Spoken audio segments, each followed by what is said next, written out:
Hey guys, so iOS 17.5 is now officially out to the general public. You can download the new software update to your device. So in this video, as per usual, I wanted to share with you guys a few settings you need to change right after you update to iOS 17.5. So let's go ahead and dive right into this video. Now, the first thing I want to talk about is the fact that there's a few things you may want to do every time you update your devices. And I want to talk about those two things first. Number one, make sure you update all your applications, even if you have the automatic app updates feature enabled. Just make sure you go into the App Store, head on over into your account right here, swipe down to refresh, and make sure you update all your applications on day one right after you update to iOS 17.5. As developers sometimes do release new updates for better performance on the latest software update, and this one is a major one. 17.5 is a new major update for the iPhone, so make sure you do that first. And second, as I always mention, make sure you manually check for carrier updates. The way you do this is you go into settings, general,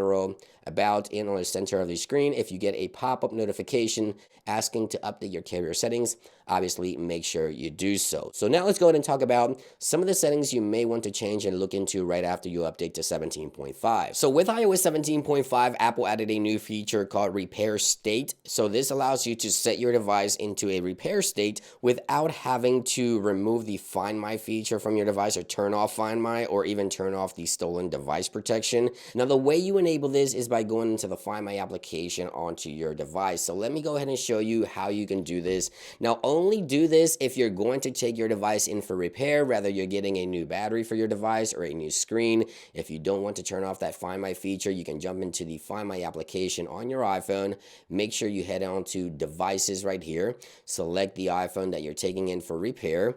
And then what you want to do is you want to scroll down until you find the remove this device right here. So once you click that, it's going to prompt you right there. It cannot remove iPhone, obviously, because stolen device protection feature is enabled. And the Find My is also enabled here. Prepare this device for repair. You want to go ahead and click continue. Only if you're going to take your device in for repair. Do not enable this unless you do so. So just keep in mind that there's a new feature called repair state that allows you to set your device for repair before you take it in for any service at an Apple Store or a third-party tech in order to repair your device without having to remove those Find My features and still have that peace of mind. Now with iOS 17.5, Apple added new daily puzzles for Apple News, but I want to talk about a new offline mode for Apple News Plus subscribers. So if you go into your Apple News settings here in the settings application on your iPhone, let's jump into the Apple News settings.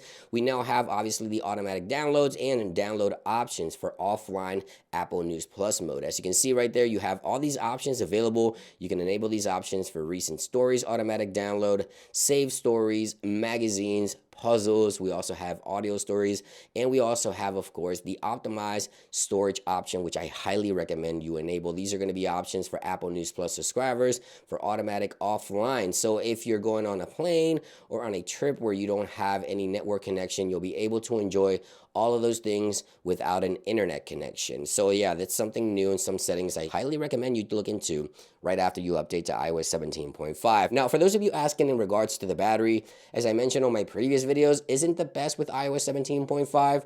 And in order to improve the battery, there's a few things I recommend you do if you head on over into privacy within iOS 17.5. Number one is the actual right there journal suggestions. If you don't use the journal app, I'd recommend you just delete it altogether. But if you do, I tend to turn off these options. I only do any input if I want to into the journal app, especially discovered by other. I think that's an option that should be off by default. But right here, these are some of the options that I've currently been using in order to, or turning off in order to improve the battery life slightly within iOS 17.5. And under privacy, there's also obviously the tracking option right here. So this one here I also have off, and all these tracking options are turned off, as you can see right there. I don't think anyone would like for any app to track them across the platform. So if you want to get a slightly better battery life, I think those are going to be some of the options you may need to change in order to improve your update and the battery life on the latest 17.5, which I mentioned could be better. These are going to be some of the settings you need to change in order to get a better user experience within iOS 17.5.